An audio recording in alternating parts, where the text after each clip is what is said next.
Bueno, ya estamos en contacto con ustedes una vez más. Inmediatamente después de la pausa tenemos pues la presencia aquí en nuestros estudios de un invitado que nos prestigia ciertamente.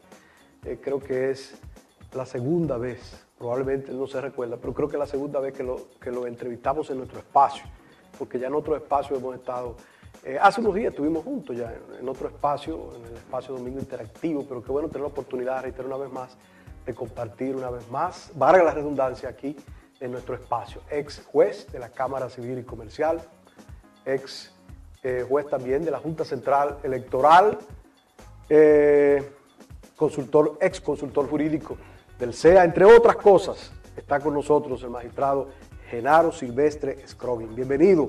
Placer tenerlo por aquí. Muchas gracias, magistrado. Edgar. Así como tú dices que es un honor tenerme aquí, para mí es un honor estar en esta entrevista contigo, un profesional de tanto tiempo en la comunicación de la Romana, alguien que ha sentado esquemas, no que ha roto, sino que ha sentado nuevos esquemas en la comunicación en la Romana, ya bordeando los 25 años en eso. Así es, el próximo año, Dios mediante.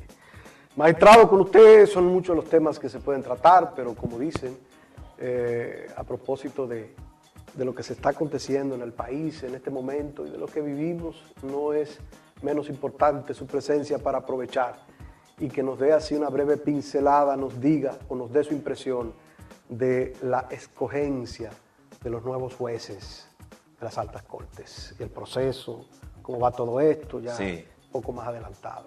El día 2 de octubre se hizo la primera reunión de esta convocatoria en que ya por segunda vez el presidente Danilo Medina va a presidir el Consejo Nacional de la Magistratura, y ahí se resolutó designar una comisión integrada por el consultor jurídico del Poder Ejecutivo, la diputada del PRM. La diputada del PRM, sí, senador Paliza. Y el senador Paliza y el otro miembro también del Consejo, varios miembros del Consejo, Radamés Camacho, para que elaboren un proyecto de reglamento, de modificación de reglamento y como la metodología que se va a seguir en esta ocasión para la elección de los nuevos jueces. Se va a empezar con la sustitución de los miembros salientes del Tribunal Constitucional.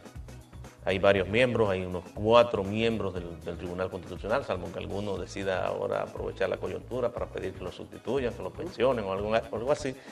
Hasta ahora son 4 los que tendrían que salir por habérsele vencido el periodo ya ventajosamente, porque fueron designados por 4 años, pero ya llevan 6 en funciones. Pero estos 4 pueden aspirar una vez más. ¿O podrían? Bueno, podría aspirar alguno, pero en el caso del magistrado Gómez, Vergés, Víctor Gómez Vergés, ya por edad no puede. Está vencido en edad, tiene su fecha de vencimiento 70 ya. En edad, tiene más de 75 años. En Costa Rica, en el Tribunal Constitucional, la edad de retiro voluntaria es a los 60 y obligatoria a los 65. Aquí lo nombran con más de esa edad. Sin embargo, allá yo viví la experiencia de ver en Costa Rica que el magistrado Luis Solano, que era presidente del tribunal, de la Sala Constitucional allá en Costa Rica, se retiró a los 62 años. Magistrado, perdón, en Estados Unidos, por ejemplo, vimos el día pasado la escogencia de un juez polémico, muy polémica la escogencia. Sí. Allá es vitalicio. Allá es ad vitam, sí. Una vez designado, ya es hasta que se muera o tenga problemas de salud. Desde su punto de vista, ¿es mejor así o es mejor a los 60, como usted mencionaba hace un momento, o a los 70 y tanto, como se hace aquí? Mira, hay una época en que el ser humano tiene no solamente las actitudes físicas y mentales, pudiera tenerlas hasta la hora de su muerte, y hasta los 100 años, o quién sabe más, pero llega un momento en que teniendo pleno ejercicio de sus facultades físicas y mentales, la persona pierde motivación o quiere dedicarse a otras cosas. Yo creo que pudiera establecerse un sistema mixto en que la persona no tenga la preocupación de que lo van a quitar, que se le venció su periodo de designación, pero que también se tome en cuenta su edad o su posibilidad de que la persona pueda decidir retirarse cuando lo entienda del lugar. En el caso, te pongo de ejemplo de nuevo al magistrado Luis Solano de Costa Rica, siendo el presidente de la Sala Constitucional de allá de Costa Rica, él se retiró voluntariamente a los 62 años y siguió activo dando conferencias, o ha seguido activo dando conferencias, impartiendo docencia y disfrutando de la libertad de no tener que ir todos los días no, y en una edad prudente a una oficina a desempeñar la función de juez de la Sala Constitucional. Magistrado, se tiene la creencia, bueno, la gente en las calles, en los medios, usualmente nosotros escuchamos que la justicia nuestra no es totalmente independiente y que está pasando por situaciones difíciles en este momento. ¿Eso es así? ¿Usted cree que ciertamente es así? ¿Que pudiesen ser escogidos jueces que no sean totalmente imparcial y que pues beneficien de alguna manera a alguna parcela política? Eso depende de la personalidad de cada quien, porque indudablemente que para las altas cortes, llámese el Tribunal Constitucional, Suprema Corte de Justicia, el Tribunal Superior Electoral, la elección siempre será una elección política. Ningún juez, ninguna persona llega a una de esas posiciones sin tener una palanca en términos políticos. Una cuña. Sí. Un padrino. Si se llega ahí a través de un apadrinamiento político, independientemente de las condiciones que tenga la persona, las puede tener todas, pero siempre habrá un componente político en la elección, además de que el organismo encargado de elegir a los jueces es un organismo político, esencialmente político. Ahí no se puede decir que ninguno sea político de los que forman el Consejo Nacional de la Magistratura. De modo que lo que hace la diferencia es el desempeño de las funciones. Después que usted fue elegido, que usted se desempeñe de manera independiente. Yo fui aquí 7 años juez y nadie me llamó para influir. Ningún sector político, económico, de ninguna especie me llamó, ni desde a lo interno del Poder Judicial, para incidir en la toma de decisiones que yo tenía que hacer. Igual cuando fui juez suplente en la Junta Central Electoral. Yo era el suplente del presidente de la Cámara Contenciosa en la Junta Central Electoral cuando estaba dividida en 2 cámaras. Y nadie me trató de influir en mi participación en la Junta. Puede darse casos, pero de que el desempeño general de un juez de una de esas altas cortes dependa de la designación política, me parece muy, muy difícil. Bueno, también depende de la personalidad del individuo. Bueno, te digo, hay individuos que son muy apegados a determinados sectores y que sirven más a esos, atienden más a esos sectores que a lo que serían sus propias funciones. Magistrado, obviamente vamos a estar... Tú me dices magistrado por costumbre. Por costumbre, sí, no es como a los expresidentes. Sí. Presidente. Para que la gente no vaya a confundirse. Es correcto. Hay muchos temas, como decía hace un momentito, que podemos tratar y vamos a estar hablando de la nueva ley de partidos, pero no sin antes, porque le hice una pregunta hace un momentito y de alguna manera presiento que me la contestó correctamente, como yo sé que lo iba a hacer, pero hay algo que no me... faltó algo. Me faltó algo que no me satisface. ¿Qué faltó? No me satisfizo en un sentido. Yo hablaba recientemente con un miembro del orden, de la policía, y lo decía, nosotros tenemos una situación, apresamos a los delincuentes, pero la justicia no hace su trabajo. Y usualmente lo apresamos temprano, un ejemplo, y a veces en la tarde nos pasan por el frente, ya están en libertad. Hemos visto casos como, por ejemplo, recientemente, y lo vemos con mucha frecuencia, un niño que se le quitó la vida de 13 años, pero quien lo hizo tenía una cantidad de fichas y se suponía que debió estar detenido, ¿no? Y fue suelto, lo soltaron. Entonces, en ese sentido, ¿realmente la justicia de nosotros está bien o andamos mal o hay que mejorar cosas? No, indudablemente que hay cantidad de cosas que mejorar, porque se dan en eso una serie de componentes. Si tú sintonizas esos canales del cable de los Estados Unidos donde se hacen reproducción de hechos, así como hacía un productor aquí, casos actuales, ¿verdad? Lo presentaba en la televisión. Allá en Estados Unidos se hacen casos para la televisión, de casos reales, se hacen historias de casos reales. Y tú ves que los investigadores empiezan a investigar, a reunir medios de prueba. Y tú dices, para la cultura nuestra, incluso yo como abogado, ya lo tienen. Y entonces el narrador dice, pero los investigadores consideraron que todavía no tenían las suficientes piezas para someter el asunto ante la justicia.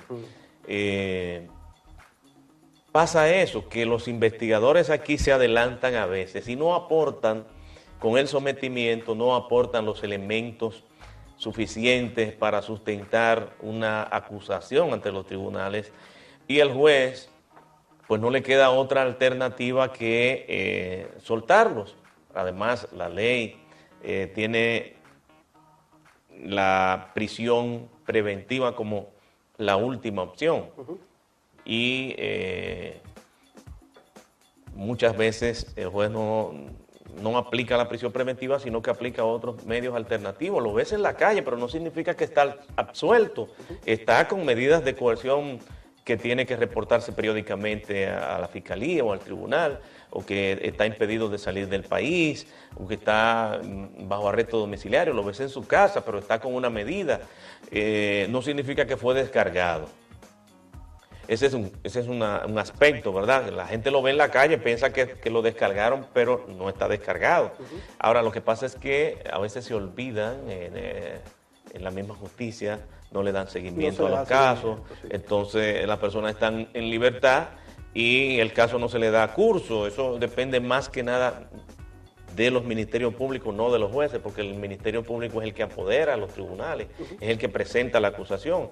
El periodo de medidas de coerción es para que el ministerio público complete la investigación y presente una acusación ante los tribunales. Hay un componente también de desconocimiento de parte de los jueces. Muchas veces hay incapacidad en los jueces y hay otros casos en que hay corrupción. Hay a veces jueces que son corruptos y que toda la sociedad lo sabe, vox populi, que son corruptos, pero nadie se atreve a presentar una denuncia contra ese juez o tienen miedo de presentarla y entonces no se aplican los correctivos del lugar. Pero hasta ahora hemos visto que esta Suprema Corte de Justicia, mejor dicho, el Consejo del Poder Judicial ha producido la cancelación de varios jueces por corrupción. O sea, hay una serie de elementos y hay medidas que hay que tomar para mejorar, pero no porque sea bajo la influencia política necesariamente. Hay una serie de factores que inciden en la mala imagen que tiene el Poder Judicial realmente. Ok, pasamos a la ley de partidos. Recientemente se aprobó la ley de partidos, la tan esperada ley de partidos. Sí. Ley de la cual incluso hacíamos mención, referencia hace unos días en otro espacio, y yo le hacía una pregunta y entre la pregunta le decía que parecería ser que es un tollo, o sea, que no está del todo completa esta ley, o que no se estudió o se desvió más bien la atención al asunto de que si es abierta, si es cerrada, y hubieron otros aspectos que se obviaron, que no se estudiaron quizás, y que ahora nos ha sorprendido. Ciertamente es así. ¿Qué ha pasado con la ley de partidos? Yo sé que ustedes, bueno, de eso vamos a hablar dentro de un momentito, pero elevaron también ante el tribunal. Ya hay 4 acciones. Hasta el día de hoy, que tengamos conocimiento, hay 4 acciones directas de inconstitucionalidad.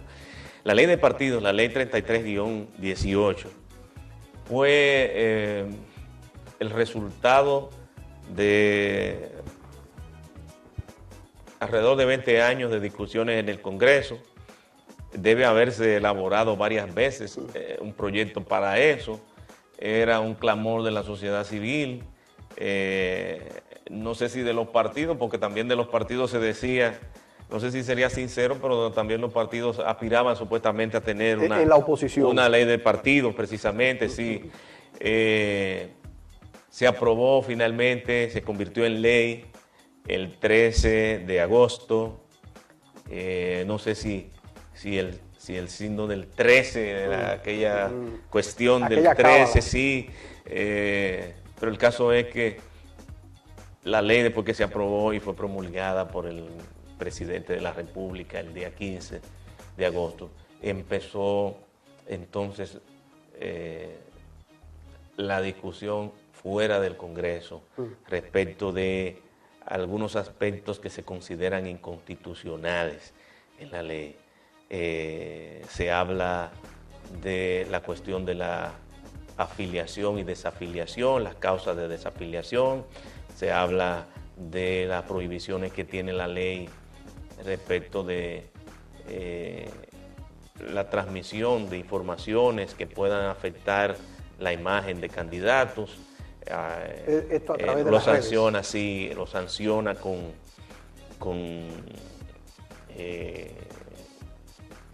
hasta un año de prisión y hasta con 500 salarios, una barbaridad, por difamación e injuria contra de lo que es increíble que se pretenda limitar la libre expresión y difusión del pensamiento de esa forma, de manera preventiva, porque ¿cómo tú sabes si la información es falsa o es verdadera? Y también yo creo que el aspecto más importante, modestia aparte, que es en el que nosotros hemos tenido participación respecto de los cuestionamientos de la ley, es el artículo 45 de la ley, en que son párrafos 1 y 3 contradicen de manera frontal varias disposiciones de la Constitución. ¿Qué dice esa ley ahí? La ley establece en el párrafo 1 del artículo 45 que la modalidad de selección de candidatos se hará por medio de primarias, de convenciones de delegados o de militantes y también por encuestas. Ahí, en el punto de la encuesta, es donde viene la situación delicada y también que esa modalidad será escogida por la cúpula de los partidos, no por la membresía, sino por la cúpula, es decir, el comité político, el comité central, etcétera, etcétera. La cúpula, imagínate tú que la cúpula decidiera que se va a hacer por encuestas, entonces eso crea una situación en que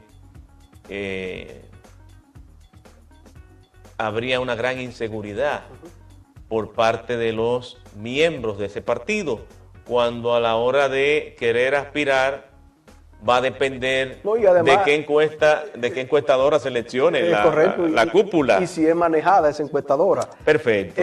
Ustedes impugnaron eso, además, ¿no? De que todas las encuestas científicamente tienen un margen de error. Sí, correcto. Y por otro lado, una cosa es tú emitir una opinión hoy de por quién tú votarías. Y otra cosa es que al momento de votar, tú votes por ese que tú dijiste que tenía intención de votar. Correcto, fíjate, en el caso de Brasil, el candidato del Partido Conservador, Jair Bolsonaro, tenía unos niveles de aceptación según las encuestas de la que mayor porcentaje le daba era de 39%. Pero Bolsonaro ganó la primera vuelta con un 46 y pico %. Digo, le ayudó también el asunto de que, bueno, utilizó la situación en la que se dio y la gente victimiza muchas veces también. Sí, eso a veces son hasta recursos que se usan para pero que el otro también los utilizó. El endoso de Lula, y además Lula adelantó su cumpleaños. Lula cumpleaños el 27 de octubre y anunció, las elecciones eran el domingo, y él anunció el viernes que cumplía años, que pedía el voto para su candidato con motivo de... Que le ayudó porque estaba en un tercer lugar, Sí. digo, un cuarto lugar. De modo que esos son recursos a veces que se usan, pero lo cierto es que el resultado final fue mucho mayor de lo que decían las encuestas. Así es. En el caso de la República Dominicana, la selección por encuesta contraviene el principio constitucional de elegir y ser elegido en varios aspectos. Ustedes impugnaron eso, ¿verdad? Sí. O sea, ante el Tribunal Constitucional, ¿no? Sí. ¿Qué pasó ahí? O sea, cuando digo ustedes, perdón, el magistrado representa... Sí, yo como abogado como estoy abogado, representando a dos personas. cierto, que sí. no es necesario mencionarlo en este momento, eso es interno. Pero, ¿qué pasó ahí cuando ustedes fueron al tribunal?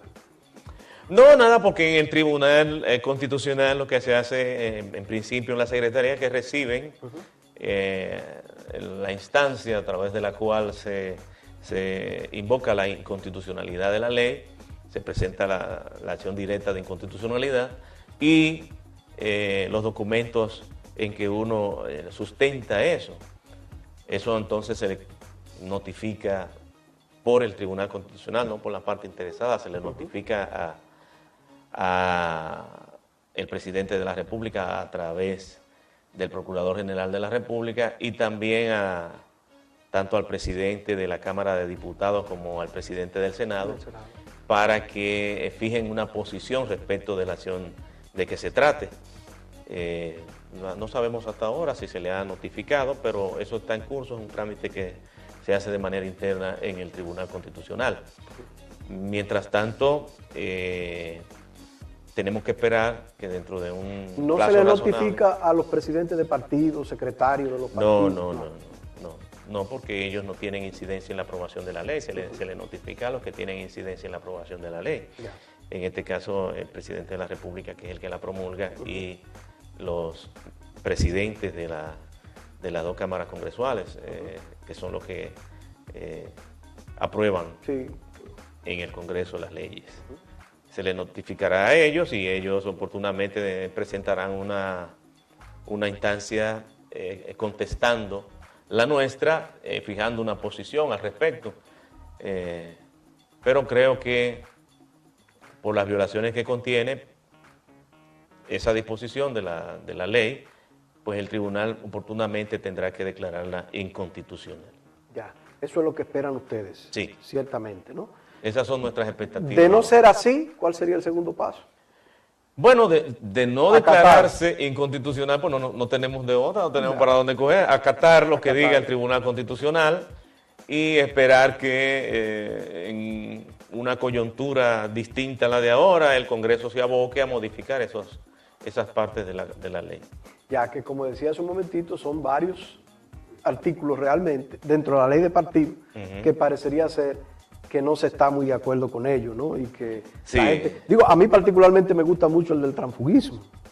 Sí, el asunto exacto, de que limitar limitar eso, porque eso es un relajo, ciertamente. Sin embargo, establecer un requisito para que una persona pueda ser candidato de un partido, como que tenga un tiempo mínimo, que la ley no define el tiempo mínimo, sino que lo deja a la redacción de los estatutos partidarios, me parece que contraviene tanto las disposiciones del artículo 123 de la Constitución, que establece los requisitos para ser presidente de la República, como las disposiciones del artículo 79 y 82 de la Constitución, que establecen los requisitos para ser diputado y senador de la República, porque eso contiene unos requisitos que están establecidos en la Constitución, por ejemplo, en el caso del presidente de la República, ser dominicano de nacimiento o origen, tener más de 30 años, estar en pleno ejercicio de sus facultades físicas y mentales, derechos civiles y políticos, y también no pertenecer a ninguna de las ramas militares, no pertenecer a a la Policía Nacional. Sí. Pero en cuanto a los congresistas, incluso hay menos requisitos que eso. Agregarle requisitos o limitantes para acceder a una de esas posiciones, obviamente que contraviene la Constitución de la República. Se me fue el tiempo, me queda solamente 2 minutos. En estos 2 minutos yo quiero hacerle 2 preguntas para que me las responda en 30 segundos. Bien. La primera, a propósito de... La primera es una pregunta gancho, o sea, es a propósito... Ya te reveló que es un gancho, sí, pierde efectividad. No, lo estoy haciendo a propósito. Sí. La primera se relaciona con la modificación de la Constitución, bueno, que permita al presidente de la República reelegirse una vez más, optar una vez más por su candidatura. Porque si es el único ciudadano que está impedido, que no se puede, que todo puede menos él. Esa es su impresión en función de eso. Y la segunda ya es a título personal, porque es una pregunta más en función de si es difícil o no ser juez, magistrado. Usted que lo fue. Bueno, voy a empezar por la segunda. Ser juez es difícil en este país por las limitaciones económicas, básicamente, y las condiciones de trabajo. Es muy difícil. Ser juez, una persona con familia, si la esposa no trabaja, por ejemplo, no aporta más o la misma cantidad, es imposible sostener una casa con lo que gana un juez de paso, un juez de primera instancia. Es muy limitado, el salario de los jueces es muy bajo en la República Dominicana. Además, las condiciones en que se elabora en los tribunales, insuficiencia de personal, insuficiencia de equipo, las condiciones materiales de la habitabilidad donde se realiza la labor, todas esas cosas hacen difícil ser juez en la República Dominicana. Hay mucha inestabilidad en ese aspecto para el que desempeña las funciones de juez. Y lo otro, ¿cuál era? Sí, su posición. Lo del presidente de la República. Eso es una cuestión de orden más que nada moral. El presidente de la República, cuando fue electo la primera vez, dijo que él nada más necesitaba 4 años. Sí. Y después dijo que pidió 4 más. Y que ya. En ambos casos él dijo, y ya. Y ya. Bueno, vamos a ver, ya él irrespetó su propia palabra en una ocasión. Y respetarla de nuevo, sus palabras, porque independientemente de lo que diga la ley o la Constitución. Sí. Está fuerte, ya por ahí. Pero yo creo que ya el Tribunal Constitucional fijó una posición sobre eso, dijo que la Constitución no puede ser declarada inconstitucional por el órgano mismo instituido por la Constitución para examinarla. En una sentencia dada hace un par de semanas. Entonces, me parece que ya eso es un tema suficientemente aclarado por el Tribunal Constitucional. No hay ningún mecanismo a través del cual el presidente pueda saltarse esa prohibición hasta ahora, a mi modo de ver. Creo que tendría que haber otro candidato distinto por ese partido. No sé cuál sería. Están varios. Está aspirando el expresidente Leonel Fernández, está Domínguez Brito, está Amarante, Temito Clemontá recientemente anunció sus aspiraciones. Eso, obviamente, los miembros de ese partido, porque esa es otra cosa. En una encuesta no votan los miembros, no opinan los miembros, pero dentro del partido, en el caso particular de la Liberación Dominicana, los que están llamados a tomar decisiones, en cualquier caso, son los miembros. Así es. De modo que ese es otro elemento que tendrá que tomar en cuenta los tribunales. Hay que tomarlo en cuenta. Bueno, yo digo magistrado, ya aclaramos hace un momentito el porqué, ¿no? Para mí es un placer haberlo tenido aquí. Para mí también. Ojalá pueda repetirse en algún momento. Porque cuando quiera me invite. Yo tengo una inquietud que es en función de la ley de lavado, que yo sé que usted maneja muy bien. Bueno, cuando esta entrevista se ponga vieja, hacemos una nueva. Hacemos una nueva. Muchas gracias. Bien, gracias por estar con nosotros, a ustedes, tienen la oportunidad de ver esta entrevista una vez más a través de nuestro canal de YouTube. Si no la ha visto, nos ve en este momento, puede entonces irse a nuestro canal de YouTube, ahí Edgar Marrero TV, y ustedes tendrán la oportunidad de ver esta entrevista inextensa una vez más, o sea, completita, Dios mediante. Maestrado, muchas gracias por estar con nosotros. Nos vamos a una leve pausa, retornamos en unos segunditos.